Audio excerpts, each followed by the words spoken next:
Alors, Montréal, les cantons de l'Est, la Beauce, ça va être tout près de 25 cm d'ici à demain matin. Plus on se dirige vers le nord de la province, eh bien, moins les quantités seront importantes. Ça devrait commencer sous peu là, pour les secteurs de Montréal et de l'Outaouais, le système qui est littéralement à notre porte. Alors, regardez comment ça se dessine. D'abord, de jour, on s'attend à des accumulations de 5 à 10 cm. Ce soir, cette nuit, les vents vont se lever. La neige qui va s'intensifier un peu. Il y aura de la poudrerie. Alors, en tout et partout, d'ici à demain matin, on prévoit des accumulations de 20 à 25 pour les secteurs que vous voyez à l'écran. Maximum entre moins 8 et moins 6 degrés. Donc, c'est un petit peu plus doux que ce qu'on a connu depuis les derniers jours. Si on se déplace à la région de Québec, neige qui commence à tomber dès la mi-journée, 2 à 4 cm de jour. On en rajoute une bonne quinzaine la nuit prochaine avec de la poudrerie. Pour l'est de la province, la Côte-Nord, Bas-Saint-Laurent, Gaspésie, ça s'ennuage tranquillement. Pour le Bas-Saint-Laurent, la neige qui commence à tomber dès la fin d'après-midi, 10 à 15 la nuit prochaine avec de la poudrerie, 10 à 15 également pour la Gaspésie.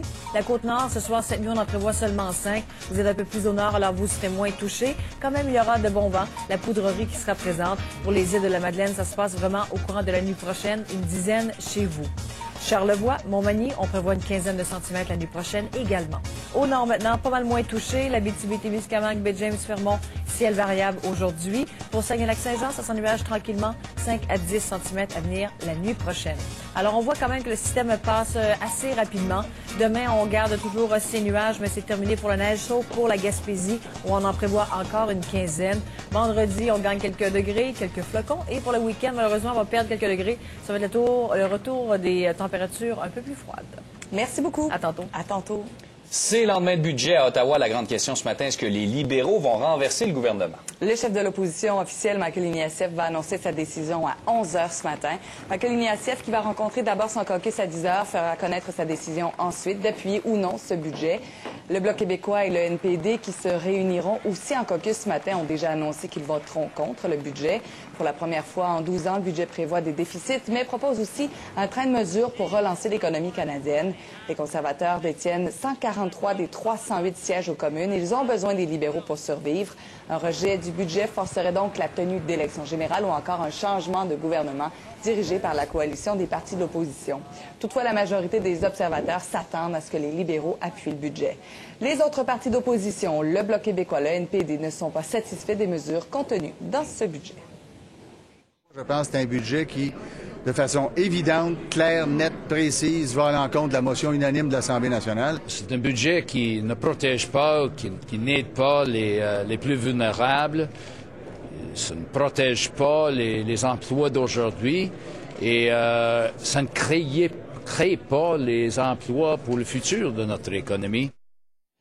Revenons donc sur les faits saillants de ce budget présenté hier. Le gouvernement Harper a annoncé de nouvelles réductions d'impôts, la bonification des prestations pour les enfants et les aînés, de même que de nouveaux crédits d'impôt. La valeur totale de ces mesures s'élève à 20 milliards sur 6 ans. Malgré tout, les familles verront peu d'économies supplémentaires cette année. Par exemple, une famille avec 2 enfants qui gagne moins de 60 000 $ par année économisera 66 $. L'économie est de 199 $ pour les familles ayant un revenu de 80 000 $ et de 280 $ pour les familles avec un revenu annuel de 100 000. Donc, pour en parler, nous avons en studio Pierre-Antoine Harvey, qui est économiste à l'Institut de recherche et d'information socio-économique. Bonjour. Bonjour. D'abord, globalement, est-ce que c'est un plan efficace, justement, pour cette relance économique? Bien, écoutez, étant donné que c'est les conservateurs qui l'ont fait, c'est déjà très bien. Par contre, ce n'est pas un budget qui va réussir à relancer l'économie autant qu'on aurait apprécié qu'elle soit. On parlait d'un budget, un plan qui devrait aller autour de 2 à 3 % du PIB. Ce que nous offrent les conservateurs, c'est autour de 1,6 % de réinvestissement dans l'économie. Donc, est-ce que ça sera suffisant pour relancer l'économie canadienne? C'est pas certain. Alors, à ce niveau-là, c'est pas un bon résultat. Aussi, au niveau de venir en aide aux personnes qui sont directement victimes de la crise, là, il y a vraiment un problème où le gouvernement consacre uniquement autour de 2 milliards de dollars sur 2 ans pour venir en aide, particulièrement aux gens qui perdent leur emploi, donc les chômeurs. Prolongement de 5 semaines des prestations de chômage, c'est pas suffisant pour venir en aide à ces gens-là. Mais pour recommencer à dépenser, pour recommencer à faire rouler l'économie, le consommateur doit avoir le sentiment qu'il en a plus dans ses poches. On vient de voir les montants là, pour des gens qui gagnent 80, 100 000 comme revenu familial, 60 000. C'est pas beaucoup. Non, effectivement, c'est pas beaucoup, mais faut voir aussi que la crise économique actuellement va pas pénaliser l'ensemble des citoyens. Ceux qui conservent leur emploi vont maintenir leur pouvoir d'achat. Ce qu'il faut s'assurer, c'est que les gens qui perdent leur emploi, les gens qui ne réussiront pas à trouver d'emploi dans les prochaines années, eux vont avoir des revenus pour continuer à contribuer. Ouais. Donc, oui, les réductions d'impôts peuvent stimuler l'économie, mais c'est pas la mesure la plus efficace à court terme. C'est en faisant des dépenses directes, soit les dépenses d'infrastructure, ce que le gouvernement conservateur propose en quantité qui aurait pu être supérieure, mais quand même raisonnable. Mais pour ce qui est des particuliers, effectivement, il n'y a pas beaucoup de gains au niveau de la capacité de pouvoir d'achat dans ce budget-là. Selon vous, dans ce budget, les meilleures propositions sont? Les meilleures propositions, c'est effectivement de réinvestir dans les infrastructures, de redonner un peu d'énergie à l'économie canadienne, de réussir à reconstruire les bases. On parle d'autour de 20 milliards dans les prochaines années, qui sera dans les routes, les ponts, donc les infrastructures de base. Il y a un peu d'investissement dans les institutions gouvernementales, dans les institutions d'éducation supérieure. Par contre, c'est pas suffisant. Donc, c'est bien sûr, il faut renouveler les capacités productives, mais il faut aussi réinvestir dans les services qui contribuent à augmenter la productivité. On parle de 2 milliards dans les institutions d'enseignement supérieur. Juste au Québec, la CREPUQ disait qu'on avait un besoin de 1,5 milliard pour les universités québécoises. Alors, donc, on est loin du compte. On est loin du compte à ce niveau-là. Est-ce qu'il y a de pire dans ce budget-là, où on a manqué notre coup, là? Ce qu'il y a de pire, c'est l'aide aux personnes en crise. Donc, au niveau de la bonification de l'assurance chômage, c'est un échec. Donc, on aurait pu faire mieux. L'aide à la formation, donc les personnes qui perdent leur emploi, eux auront un support supplémentaire, mais 1 milliard supplémentaire au niveau de la formation, c'est pas suffisant pour aider ces gens-là à se reformer pour trouver des emplois dans des secteurs qui sont en croissance et aider les gens dans l'industrie forestière. Et ça, c'est un point particulier pour le Québec. Deux désavantages. L'industrie forestière, qui est très importante au Québec, reçoit une aide qui est plutôt minime si on compare avec ce que l'Ontario reçoit pour l'automobile. Et le changement de la péréquation, le gouvernement du Québec va avoir près d'1 milliard de moins en transfert par rapport à la péréquation. Et ça, c'est 1 milliard de moins dans le budget du Québec. Donc, ça va paraître dans nos dépenses gouvernementales de ce côté-ci. Quand on parle de ce crédit d'impôt pour la rénovation, à première vue, en tout cas, ça nous semble plus avantageux que ce qui a été proposé par le gouvernement du Québec. Est-ce qu'on se trompe? Effectivement, c'est plus avantageux, mais encore une fois, ça, c'est un crédit qu'on a si on a les moyens d'investir dans la rénovation. On parle de autour de 1 300 $ pour une personne qui va mettre 10 000 $ en rénovation. Donc, c'est un incitatif, mais c'est pas ça qui va relancer l'industrie de la construction, où les gens, est-ce qu'ils vont avoir les moyens de faire ces dépenses-là?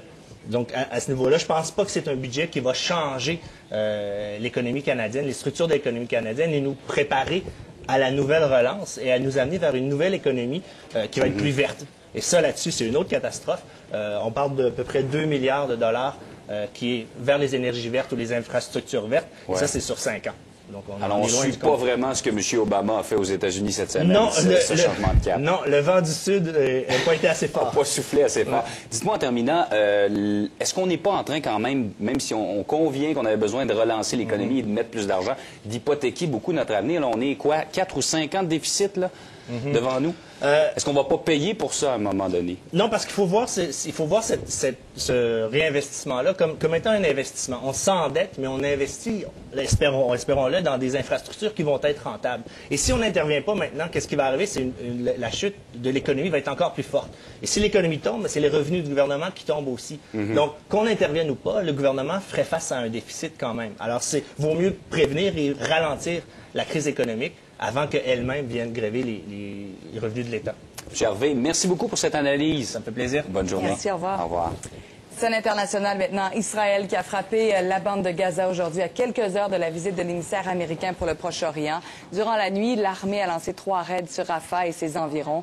On a visé les tunnels de contrebande d'armes qui relient le territoire palestinien à l'Égypte. Israël a aussi l'intention de riposter à l'attentat d'hier qui a coûté la vie à l'un de ses soldats. Ce regain de violence vient briser le cessez-le-feu déclaré séparément par le Hamas et Israël le 18 janvier après 22 jours d'offensive.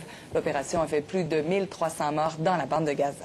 L'émissaire américain pour le Proche-Orient, George Mitchell, doit rencontrer le président égyptien aujourd'hui. Arrivé hier au Caire, il a discuté avec Hosni Moubarak avant de quitter pour Israël. Selon lui, il est crucial que le cessez-le-feu entre Israël et le Hamas à Gaza soit prolongé. Les États-Unis vont d'ailleurs continuer à soutenir la médiation de l'Égypte dans les négociations. Après Israël, des arrêts sont prévus, entre autres, en Cisjordanie, en Jordanie et en Arabie saoudite. Et la tournée va se terminer par des visites à Paris et Londres au début de la semaine prochaine. Important vote aujourd'hui au Congrès des États-Unis. Les élus vont voter sur le plan de relance de 825 milliards de dollars proposé par le président américain Barack Obama. Les mesures proposent des dépenses de 550 milliards pour stimuler l'économie. Le reste servira aux réductions d'impôts. Hier, le président a passé plusieurs heures avec les représentants républicains pour tenter de les convaincre d'appuyer sa proposition. Les républicains voudraient que le plan soit davantage